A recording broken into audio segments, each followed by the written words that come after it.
Maayong adlaw kaninyong tanan nga nagpaminaw karon, ning tulumanon kini ang akong suliran. Ilabay niya kaninyo Dr. Rene Obra ug Attorney Eileen Bathan. Ingon man sa mga artista nga maghatag ko kinabuhi ning akong suwat suliran. Tagualan ko sa pangan nga Jessa, 32 anyos. May ka-live-in ug may duha ka buok anak. Taga Banay-Banay, Davao Oriental. Punto legal kining akong suliran.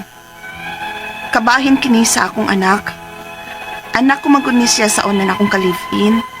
Aron inyong hisabtan, sugdon ko dihang nakatrabaho ko sa Nueva Ecija. Ingon inyang mga paghita po.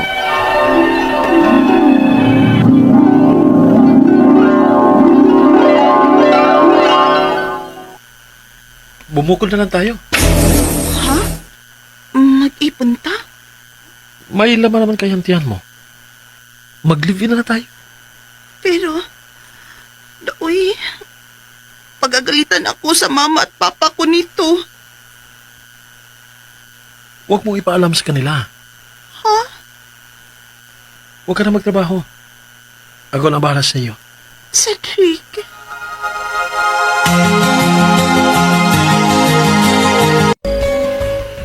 Ay, piin na lang kayo.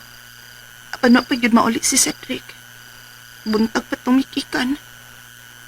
Ay, hinoo ko, mauday ni. Makikitipon siya na ako o niya ulion lang ko niyas gusto niya. Nanuktugaok ng mga manok ay sa damderong rasaw eh. Oh, kadlaw na di ay. Niyo pa mauli si Cedric. Oh, man din ni siya eh. Murag alkansi kay ko inida. Bawa ko'y katog og pinaabot ini niya. Tog ko eh. Sigmadaot ning akong gisabak nga maangin sa kong pagpamuaw.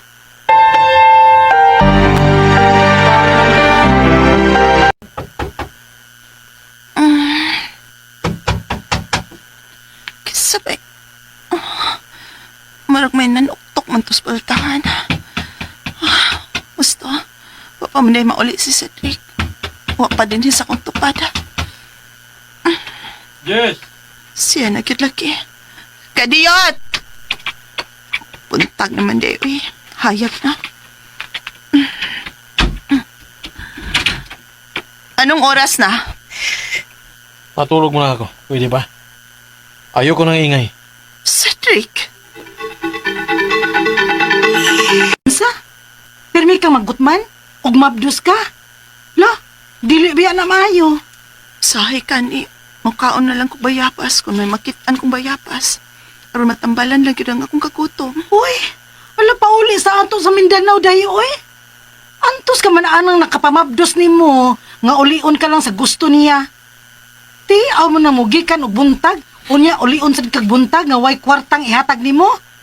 O, wa sa daang pagkaon kay mas giuna niya ang iyang bisyo ug mga barkada niya. Mabdos ka baya day, madaot ng bata sa imong tiyan. Uli sa ato eh. Pero, Wakay kapliti. Ako'y abaga sa imong pliti day. Kinsabay magtinabangay eh. Kita ramang mga Bisaya. Maong andaman lang na imong kaugalingon ha. Kana, kung willing jud ka, biyaan na nimo imong papuyo ha. Pila na gani kabuan ng imong tiyan? mag-unom na. Kung mauna uli na dayon sa ato, mintras pasakyon ka pa og barko, anong kahimtang nimo day? Kay dili baya ka pasakyo og barko, dili ka na pabiyahion kung umanakay na ka. Maong desisyon na dayon di ha? Ako'y pretty nimo pauli sa inyo. Salamat kit kaayo ha. Tisha orat.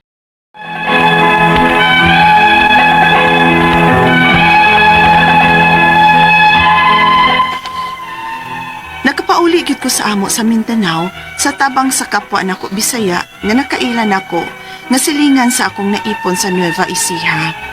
Maayo na lang gani kay nadawat ra ko sa akong mga ginikanan o gitabangan ko sa akong gidangatan. Nanganak ko, ug wa na gyud ko kabalita pa bahin sa amahan sa akong anak. Hangtod nga may laing naninguha nako.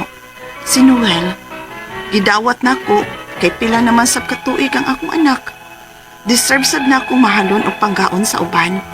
Hangtod nga nakaanak mi og usa. Dihang nag-6 anyos na ang akong kamagwangong anak. Kalit nga nagparamdam ang amahan sa akong anak. Unya, Cellphone mo, may nanawag. Ang, kisa man ka ni? Numero raman? Wa man nakasave sa akong cellphone ng numero, ha? Oh, kabaga. Aron may bawaan ni mo kinsa. Ang, hello? Hello, Jess. Cedric?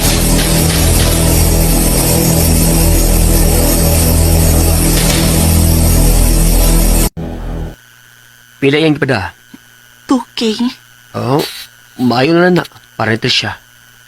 Okay ra ka? O ka masuko? Ano mo suko man ko?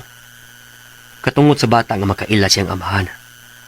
O responsibilidad man sana sa iyang amahan ba nga magsuporta niya? Nag-eskwela na ba si Inday? Salamat, Noel, ha? Salamat sa imong kamasinaputon.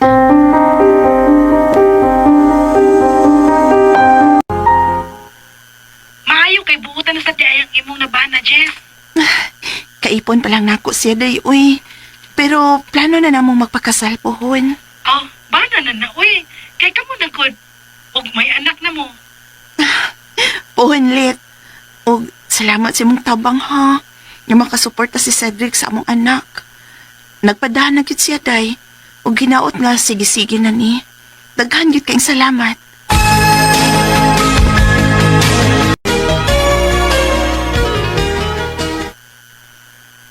Wa na magpita si Papa Cedric mo? Ay, wa naman sapnak, uy. Maong unya na ng tambuhan mo sa eskwelahan, ha? Kung magpadahan na sa papa ni mo. O ma,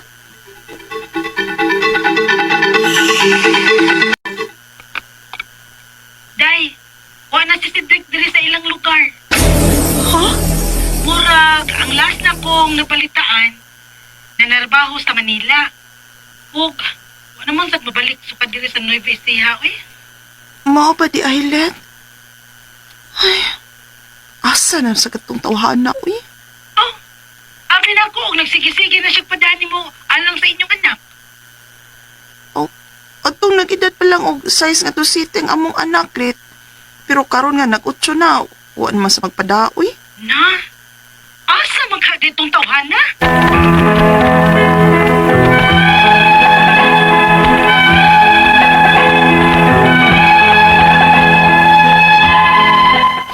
Nalipay niyong tako nga namawi siyang pagkuwang ang amahan sa una na kong anak. Apan, kalit naman lang sabog kawa. Ug lisod kay koron sa pagpaeskwela sa akong anak nga grade 4 na. Kay dili masabgod maayo og kahimtang ning akong kaipon karon nga si Noel aron maapil niya og buhi ang anak namo ni Cedric. Ang akong mga pangutana mao kining mosunod. Unang pangutana, angay pa ba nga mo sustento ang amahan sa una kong anak bisan kun may lain akong kaipon karon? Ikaduhang pangutana, pila man unta ang angay niyang isustento? Nga wa ba siya kasustento sugad pagpanganak nako sa among anak? Diha na siya makasustento nga nag-edad na og 6 anyos ang bata. Ikatulong pangutana, size nga to 7 anyos lang ang akong anak nga nagsustento siya. Nagpada siya og tag 2K matag buwan. Apan, pag 8 anyos na sa bata hangtod ron, wa na gyud siya makapada. Makareklamo ba ko? Ikaupat og katapusan. Nabalitaan ako nga wa na sa ila ang amahan sa akong anak. Unsaon man ako sa pagpangayog sustento niya, nga wa man may mahibaw og asa na siya karon. Palihog, tabangi og tambagi ko. Kini ang akong suliran, Jessa. Maayong adlaw mga suking tigpaminaw kini si Attorney Elaine Bathan. Kinisab si Dr. Rene Obra. Karong kaadlaw kabisa ako ang partner ang muhatag ninyo og tambag, tubag, solusyon, kalinawan sa inyong mga pangutanag mga problemang may punto legal. Punto medical, psychological, emotional, behavioral ug mga drug-related nga mga problema. Ay na ninyo og dugaya ipadala ang inyong suwat sa suliran_612@yahoo.com. gmail.com. or sa atong Facebook account kini ang Akong Suliran official writers page. Pwede sa datong ipadala sa 3rd floor Jose R. Martinez Building, Osmeña Boulevard, Cebu City. Kumusta man guys? Kumusta itong mga sukintig paminaw? Hinaot unta nga katong mga naa sa ilahang panimalay, nalingaw rapod mo, ang mga na silang opisina, wa mo gisapot sa kadaghang buhatonon og trabahoon, usahay na ay labad nga kauban sa opisina, pasensyahi lang sa na siya, sinabtanay lang ta, ang importante mahuman ang atong angay buhaton karong adlaw. Og ang mga taxi driver, mga na sila mga tindahan, kumusta mo din ha? Ang atong makuto nga pagtulunan karong adlaw, attorney, is worrying is like paying a debt you don't owe. Tinuod.